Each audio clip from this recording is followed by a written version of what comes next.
더 이상 이곳에서는 숨쉬기조차 힘들어요. 환경 문제를 지적했다고 해서 누군가 감시하고 있다는 느낌이 들어요. 이대로 가다간 우리 모두 질식해 죽을 거예요. 중국 베이징 한복판. 한 여성의 절규가 울려 퍼지고 있습니다. 주변 사람들은 놀란 눈으로 그녀를 바라보다 재빨리 고개를 돌리고 있는데요. 곧이어 그녀를 향해 여러 명의 남자가 다가오고 있습니다. 최근 베이징에서는 이상한 일들이 연이어 일어나고 있습니다. 갑자기 사라지는 환경운동가들, 뚜렷한 이유 없이 폐쇄되는 환경단체들, 그리고 점점 더 심각해지는 대기오염. 대체 무슨 일이 벌어지고 있는 걸까요? 왜 그녀는 이토록 절박한 목소리로 도움을 요청하고 있을까요? 오늘의 사연 지금 시작합니다. 잠깐만요. 1초면 가능한 좋아요 버튼을 눌러주시면 영상 제작에 큰 힘이 됩니다. 안녕하세요. 저는 베이징에서 환경 컨설턴트로 일하고 있는 리잉이에요. 중국 허베이 성 출신입니다. 제가 이렇게 사연을 보내는 건 현재 중국의 상황이 너무나 심각해졌기 때문이에요. 더 이상 침묵할 수 없어서 용기를 내어 사연을 보냅니다. 최근 베이징에서는 이상한 일들이 연이어 일어나고 있어요.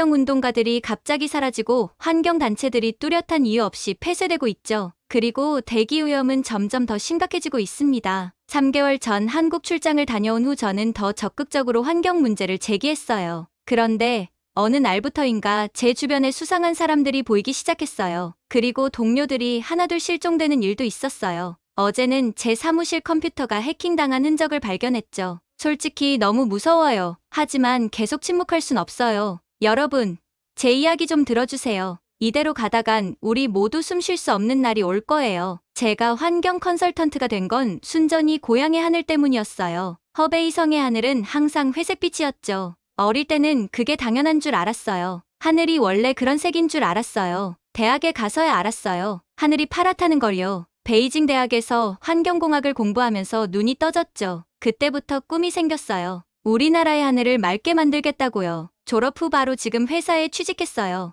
열정 넘치는 신입사원이었죠. 매일 밤늦게까지 일하면서 보고서를 썼어요. 이렇게 하면 대기오염을 줄일 수 있습니다.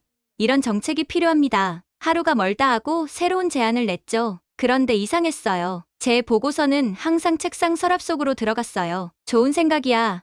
하지만 지금은 때가 아니야. 라는 말만 들었죠. 처음엔 이해하려고 했어요. 아, 시간이 필요한가 보다 라고요. 그러다 작년 여름 베이징에 엄청난 폭우가 왔어요. 도시가 물에 잠겼죠. 배수 시설이 제대로 작동하지 않았거든요. 그때 썼던 보고서가 떠올랐어요. 3년 전에 제출한 도시 홍수 대비 계획이요. 사무실에 뛰어가 그 보고서를 찾아냈어요. 그리고 상사에게 보여줬죠. 이걸 실행했다면 이런 일은 없었을 거예요. 그런데 돌아온 대답은 리잉, 넌 아직도 모르는구나. 우리가 할 수 있는 게 얼마나 적은지. 그 말에 화가 났어요. 아니야. 뭔가 할 수 있을 거야. 그렇게 생각하며 더 열심히 일했죠. 그러다 3개월 전 기회가 왔어요. 한국의 환경 정책을 연구하러 가게 된 거죠. 그때는 몰랐어요. 이 출장이 제 인생을 완전히 바꿔놓을 줄은요. 한국으로 떠나는 날 베이징 공항은 뿌연 스모그에 휩싸여 있었어요. 마스크를 쓰고 있어도 숨쉬기가 힘들 정도였죠. 이건 정상이 아니야 라는 생각이 들었어요. 하지만 주변 사람들은 무덤덤해 보였어요. 마치 이 상황에 익숙해진 것처럼요. 비행기에 올라타자마자 창밖을 봤어요. 구름 위로 올라가니 드디어 파란 하늘이 보이더라고요. 눈물이 날 뻔했어요. 이런 하늘을 매일 볼 수 있다면 얼마나 좋을까 하고 생각했죠. 인천공항에 도착했을 때 저는 깜짝 놀랐어요. 공기가 이렇게 맑을 수 있다니.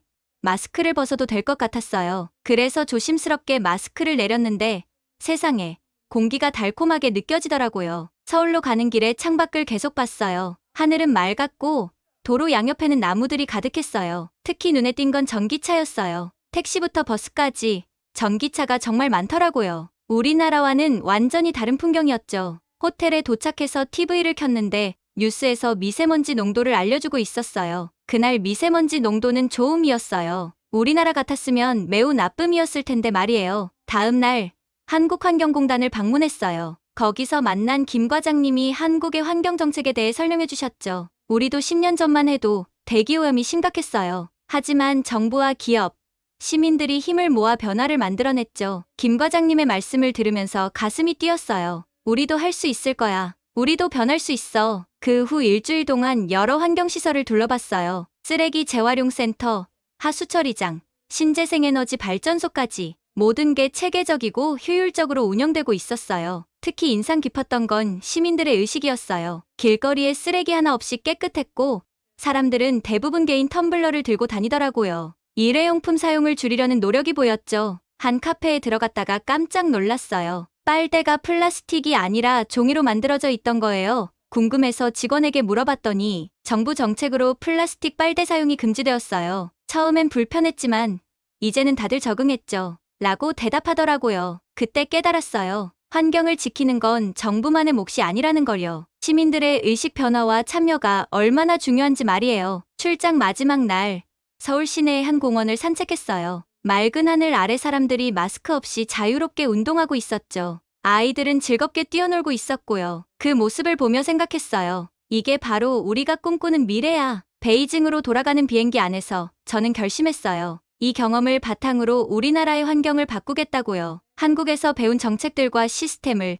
우리 실정에 맞게 적용하면 분명 변화를 만들 수 있을 거라고 믿었죠. 하지만 현실은 제 열정을 차갑게 식혀버렸어요. 베이징에 도착하자마자 또다시 스모그에 휩싸였고 회사에 돌아가자 냉담한 반응들이 저를 기다리고 있었거든요. 한국, 걔네랑 우리랑 뭐가 달라? 어차피 다 똑같아. 그런 시스템이 우리한테 통할 리가 없어. 넌 아직 세상 물정을 모르는구나. 이런 말들을 들으면서 점점 좌절감이 밀려왔어요. 하지만 포기할 순 없었어요. 제가 본 것, 경험한 것들이 너무나 생생했거든요. 그래서 시작했어요. 소셜미디어에 한국의 환경 정책과 시민들의 노력에 대해 글을 올리기 시작했죠. 처음엔 반응이 미미했어요. 하지만 점점 사람들이 관심을 보이기 시작했어요. 정말 그런 나라가 있어요? 우리도 그렇게 될 수 있을까요? 희망이 보이는 것 같았어요. 그런데 갑자기 제 글들이 하나둘씩 사라지기 시작했어요. 처음엔 실수로 지운 줄 알았죠. 하지만 새로 올린 글도 몇 시간 만에 삭제되는 걸 보고 이상함을 느꼈어요. 누군가가 의도적으로 제 글을 지우고 있다는 걸 깨달았죠. 중국에서는 소셜미디어도 감시 대상이라는 걸 알고는 있었지만 이렇게 직접적으로 검열을 당하니 소름이 돋더라고요. 제가 올린 글이 그렇게 위험한 내용이었나요? 그저 깨끗한 환경에 대한 희망을 이야기했을 뿐인데, 하지만 이게 끝이 아니었어요. 곧 더 이상한 일들이 일어나기 시작했죠. 소셜미디어에서의 검열은 시작에 불과했어요. 어느 날 아침, 회사에 출근했더니 상사가 저를 사무실로 불렀어요. 문을 열자마자 느낌이 좋지 않았죠. 상사의 표정이 심각해 보였거든요. 리잉, 자네 요즘 온라인에서 뭘 하고 있나? 가슴이 쿵 내려앉았어요. 그래도 침착하게 대답했죠. 네.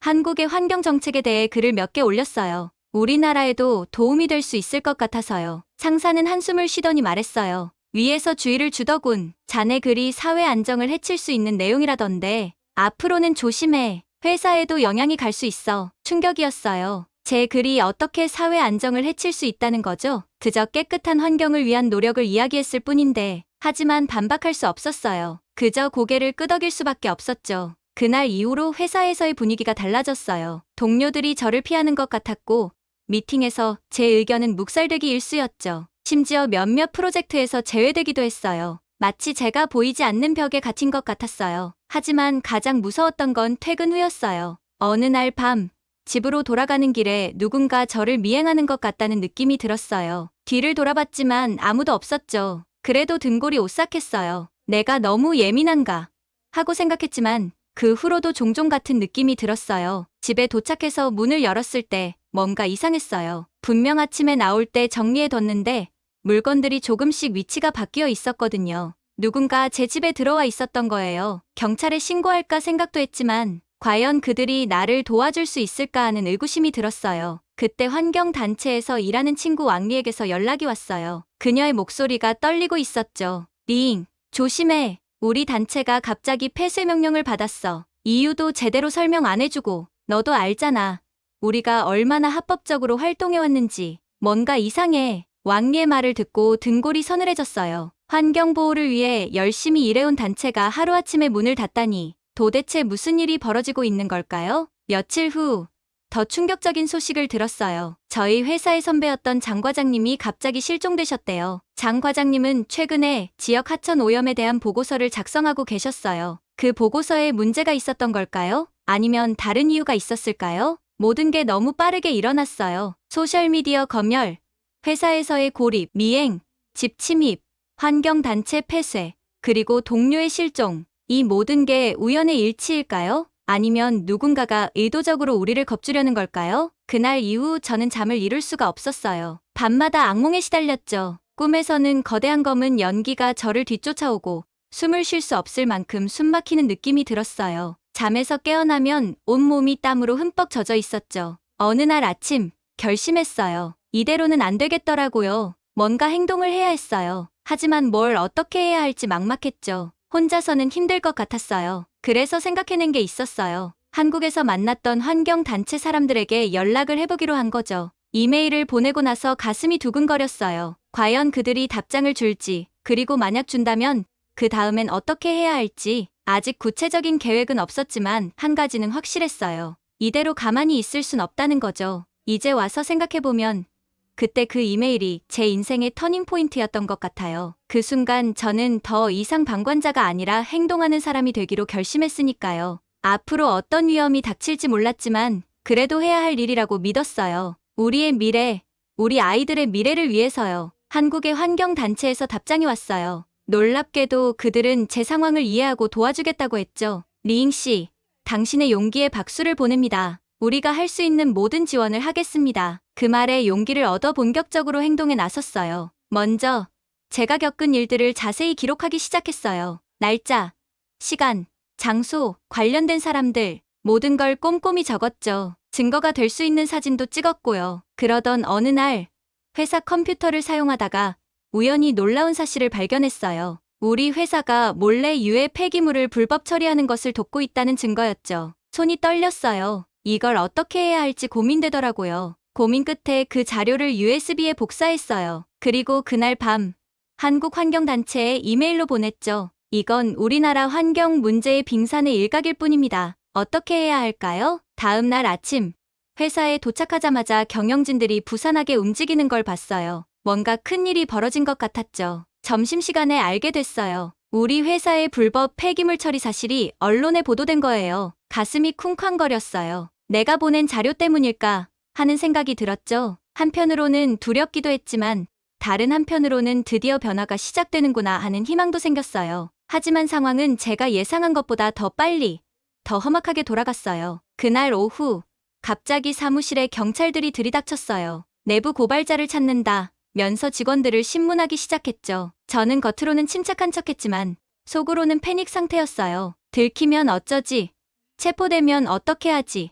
하는 생각이 머릿속을 빙빙 돌았죠. 그때 예상치 못한 일이 벌어졌어요. 제 동료 중 한 명인 리우가 갑자기 제가 했습니다. 라고 외치는 거예요. 모두가 놀란 눈으로 그를 쳐다봤죠. 리우는 저를 힐끗 보더니 말을 이었어요. 더 이상 이대로는 안 되겠다고 생각했습니다. 우리 아이들에게 깨끗한 환경을 물려주고 싶었어요. 순간 눈물이 났어요. 리우가 저를 위해 거짓말을 하고 있다는 걸 알았거든요. 그는 제가 한 일을 눈치챘던 모양이에요. 그리고 저를 보호하기 위해 자신을 희생한 거죠. 경찰이 리우를 연행해 가는 걸 보면서 마음이 찢어지는 것 같았어요. 하지만 동시에 결심했죠. 리우의 희생을 헛되이 하지 않겠다. 반드시 진실을 밝히고 변화를 만들어내겠어. 그날 밤 집에 돌아와 깊은 고민에 빠졌어요. 리우의 희생을 생각하니 가만히 있을 수가 없었죠. 하지만 동시에 두려움도 컸어요. 이대로 계속하다간 나도 잡혀갈 수 있어. 한국환경단체에 다시 연락했어요. 상황을 설명하고 조언을 구했죠. 그들은 제 안전을 걱정하면서 계속해서 증거를 모으라고 조언해 주었어요. 리잉 씨,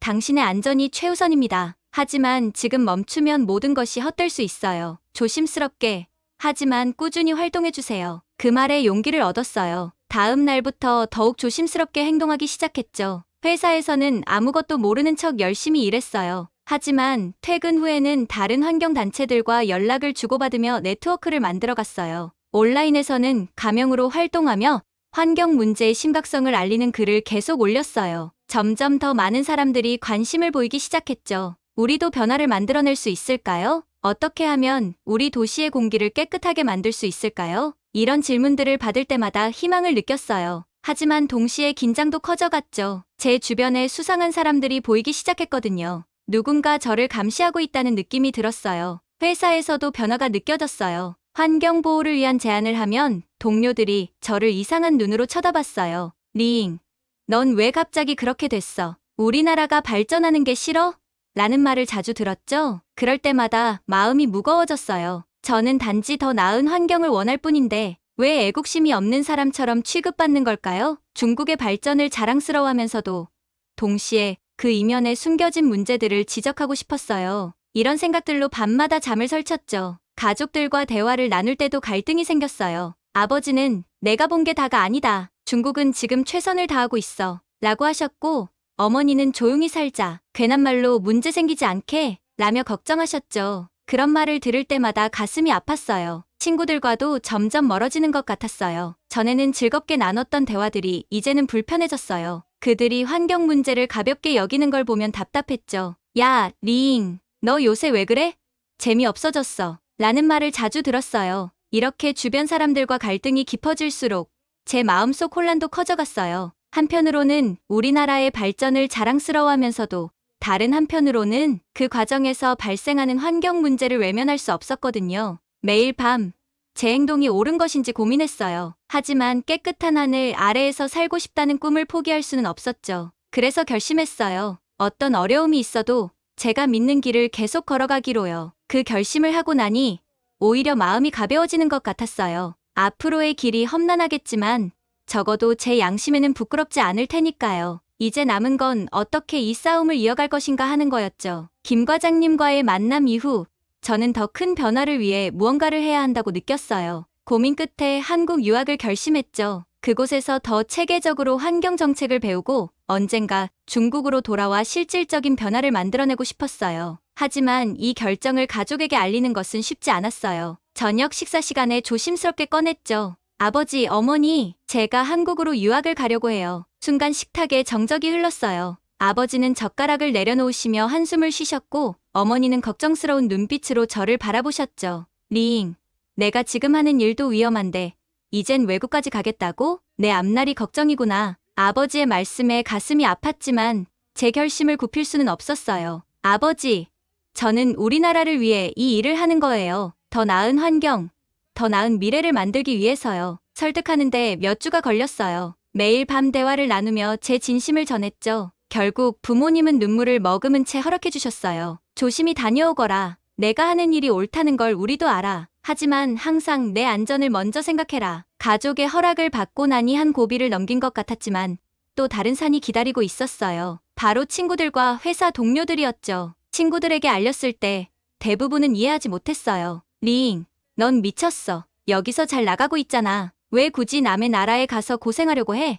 회사에서도 마찬가지였어요. 상사는 제 결정을 듣고 실망스러워했죠. 자네가 우리 회사의 미래라고 생각했는데 아쉽군. 하지만 의외의 지지도 있었어요. 리우가 찾아와 조용히 말해주었죠. 내가 하는 일이 옳아. 부디 조심히 가서 많이 배우고 와. 언젠가 우리나라를 변화시킬 수 있을 거야. 그의 말에 용기를 얻었어요. 이제 본격적으로 준비를 시작해야 했죠. 한국 유학 준비는 생각보다 복잡했어요. 시험 준비부터 서류 작성까지 모든 것을 비밀리에 해야 했기에 더 힘들었죠. 낮에는 평소와 다름없이 회사에 다니고 밤에는 공부하고 서류를 준비했어요. 가장 어려웠던 건 한국어 공부였어요. 독학으로 배우려니 진도가 더뎠죠. 하지만 포기하지 않고 매일 조금씩 앞으로 나아갔어요. 몇 달의 준비 끝에 드디어 합격 통지를 받았을 때 기쁨과 두려움이 동시에 밀려왔어요. 정말 가는구나. 실감이 나지 않았죠. 이제 출국만 남았어요. 하지만 이게 가장 위험한 순간이 될 거라는 걸 알았죠. 누군가 제 계획을 알아차리고 방해할지도 모른다는 생각에 항상 긴장했어요. 출국 전날 밤,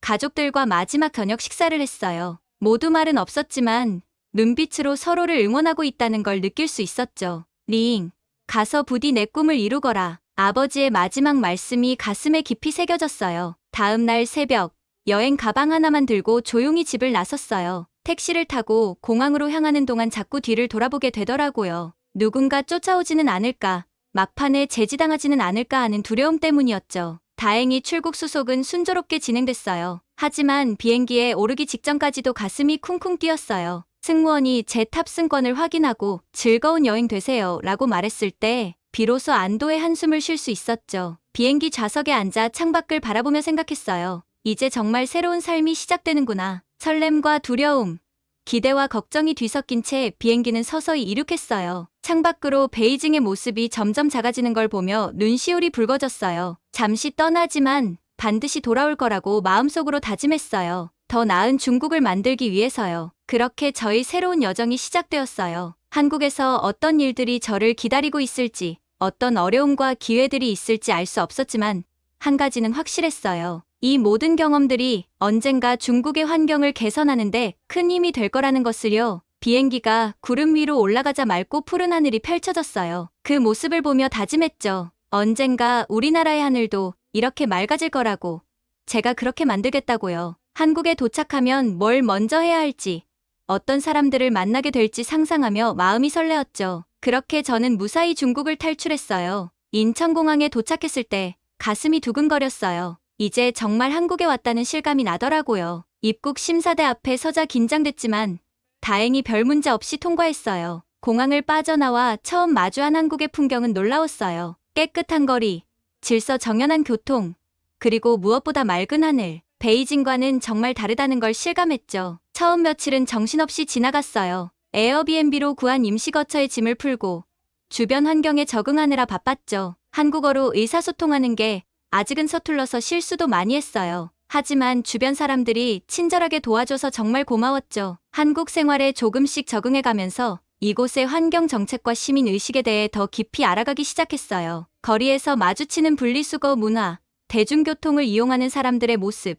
그리고 곳곳에서 볼 수 있는 친환경 캠페인들, 모든 게 신선하게 다가왔어요. 하지만 동시에 중국인이라는 정체성 때문에 불편한 순간들도 있었어요. 가끔 사람들의 시선이 따갑게 느껴질 때도 있었고, 중국에 대한 편견 어린 말을 들을 때면 마음이 아팠죠. 특히 중국 관광객들의 무례한 행동을 목격할 때면 마치 제가 그들의 행동에 책임이 있는 것처럼 부끄러워지기도 했어요. 그럴 때마다 제가 왜 이곳에 왔는지 다시 한번 생각해보곤 했어요. 단순히 더 나은 환경에서 살기 위해서가 아니라 우리나라의 환경을 개선하기 위해 배우러 온 거라고 스스로를 다잡았죠. 시간이 지나면서 조금씩 변화가 생겼어요. 한국의 환경단체에서 자원봉사를 시작했고 그곳에서 만난 사람들과 진솔한 대화를 나누게 됐어요. 그들은 제가 중국인으로가 아닌 환경 문제에 관심 있는 한 사람으로 저를 대해주는 것 같았죠. 이런 경험들을 통해 한국의 환경 정책과 시민 의식에 대해 더 깊이 이해하게 됐어요. 동시에 중국의 현실에 대해서도 새로운 시각을 갖게 됐죠.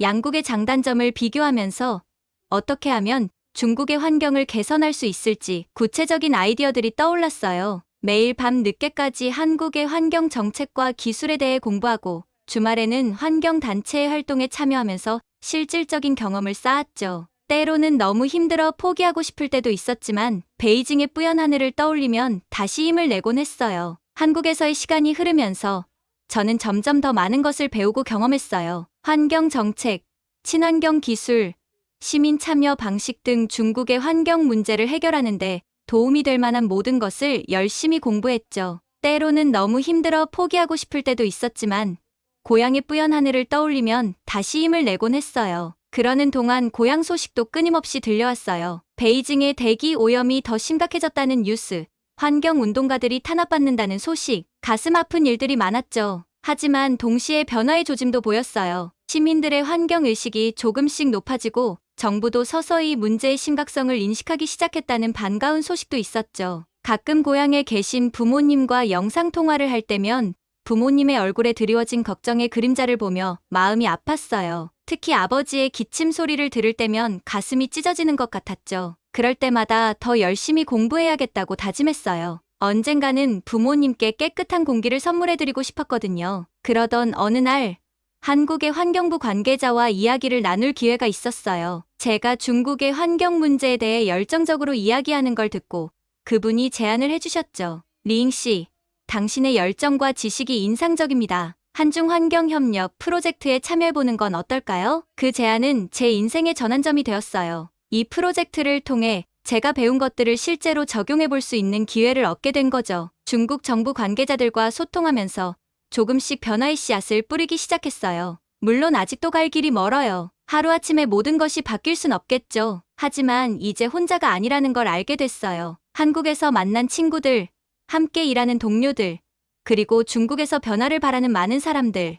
우리 모두가 같은 꿈을 향해 나아가고 있다는 걸 느껴요. 앞으로도 어려움은 많겠지만 이제는 두렵지 않아요. 오히려 기대가 돼요. 언젠가 베이징의 하늘이 맑아지면 부모님과 함께 공원을 걸어보고 싶어요. 그날을 상상하면 가슴이 뛰네요. 아직 갈 길이 멀어요. 사실 이제 첫 발을 뗀 것 같은 느낌이에요. 하지만 한 가지는 확실해요. 제가 꿈꾸는 깨끗한 하늘을 위해 계속 노력할 거예요. 쉽지 않겠지만 포기하지 않을 거예요. 언젠가는 꼭 이 꿈을 이룰 수 있을 거라 믿어요. 그게 우리 모두에게 좋은 일이 될 테니까요. 오늘의 사연은 여기까지입니다. 중국 환경 컨설턴트 리잉의 한국 유학 이야기 어떠셨나요? 환경 문제 해결을 위해 고국을 떠나 한국에서 새로운 도전을 시작한 그녀의 여정이 참 인상적이었습니다. 이번 이야기를 통해 우리는 한국의 선진적인 환경 정책과 시민 의식의 우수성을 다시 한번 확인할 수 있었습니다. 깨끗한 공기, 체계적인 재활용 시스템, 그리고 환경 보호에 대한 시민들의 높은 의식 수준 등이 세계적으로 인정받고 있다는 사실에 자부심을 느끼게 되네요. 한국의 환경 정책과 기술이 이웃나라의 변화에도 긍정적인 영향을 미칠 수 있다는 점은 정말 희망적입니다. 이는 우리에게 큰 자부심을 주는 동시에 앞으로의 가능성에 대해 기대하게 만드는 부분이기도 합니다. 여러분은 환경 문제 해결을 위한 국제 협력에 대해 어떻게 생각하시나요? 한국과 중국이 환경 문제에 대해 어떻게 협력하면 좋을지 여러분의 의견을 댓글로 남겨주세요. 여러분의 생각이 정말 궁금합니다. 감동 뭉클에서는 여러분의 마음들을 모아 사연자분들에게 전달해 드리고 있습니다. 감동적이거나 재미있는 실제 사연들을 제보받고 있으니 소개해주고 싶은 사연이 있으시면 공식 메일로 제보해 주시기 바랍니다. 오늘 사연이 마음에 드셨다면 구독과 좋아요 눌러주시고 주변의 많은 분들에게 공유해주세요. 여러분의 작은 관심이 더 좋은 영상을 만드는데 큰 힘이 됩니다. 끝까지 시청해주셔서 감사합니다. 다음에 더 감동적인 사연으로 찾아뵙겠습니다.